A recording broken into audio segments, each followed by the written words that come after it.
അസ്സലാമു അലൈക്കും. എല്ലാവർക്കും സുഖമാണെന്ന് കരുതുന്നു കേട്ടോ. ഗുഡ് മോർണിംഗ്, എല്ലാവർക്കും ഗുഡ് മോർണിംഗ്.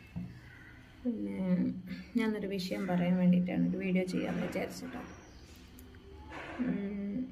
ഇന്നലെ ഞാൻ ലൈവ് ഇട്ട സമയത്ത്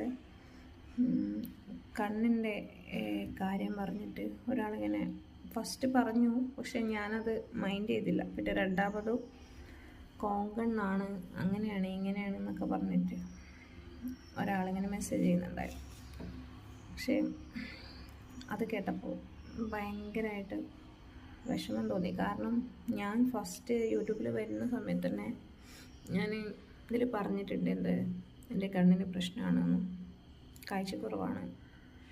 കോങ്കണ്ണല്ല, അത് കാഴ്ചക്കുറവായിട്ട് വന്നതാണ്.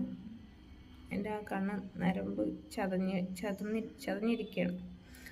അപ്പോൾ അതെനിക്ക് കാഴ്ച കിട്ടുന്നില്ല തീരെ. 20% മാത്രം മങ്ങിയ കാഴ്ച മാത്രമേ ഉള്ളൂ അത്. അപ്പോൾ അത് സർജറി ചെയ്യാൻ വേണ്ടിയിട്ട് പറഞ്ഞിട്ടുണ്ടായിരുന്നു.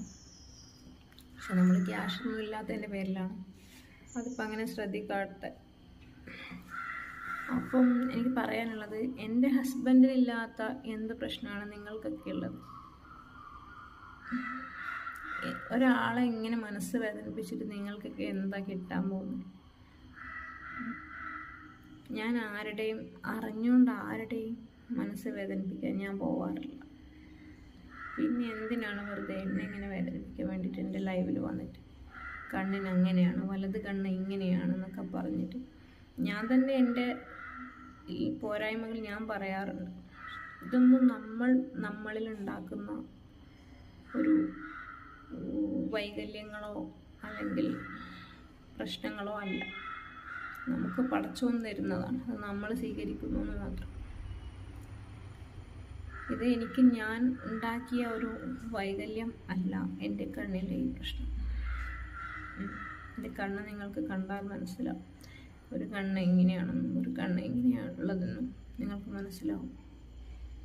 ശരിക്കും ഞാൻ തന്നെ ഒരു ലൈവിലോ അല്ലെങ്കിൽ ഒരു വീഡിയോസിലോ അല്ലെങ്കിൽ ഒരു ഫ്രണ്ടായിട്ട് സംസാരിക്കുമ്പോൾ അല്ലെങ്കിൽ പൊതു ഇടങ്ങളിലോ ആളുകൾ കൂടി സ്ഥലത്തോ ഞാൻ തന്നെ പറയും, എൻ്റെ കണ്ണിന് പ്രശ്നം കേട്ടോ, എന്നെ നെഗറ്റീവ് അടിക്കണ്ട കേട്ടോ എന്നുള്ളത് ഞാൻ അങ്ങോട്ട് പറയാറുണ്ട്. അതെന്താണെന്ന് വെച്ചാൽ പിന്നീട് അവർ പറഞ്ഞു കഴിയുമ്പോൾ നമ്മുടെ പോരായ്മകൾ കുത്തി അവർ പൊതു ഇടങ്ങളിൽ ഇങ്ങനെ സംസാരിക്കുമ്പോൾ അത് നമുക്ക് എത്രമാത്രം വേദന ഉണ്ടാക്കുന്നുള്ളത് അതാരും മനസ്സിലാക്കുന്നില്ല.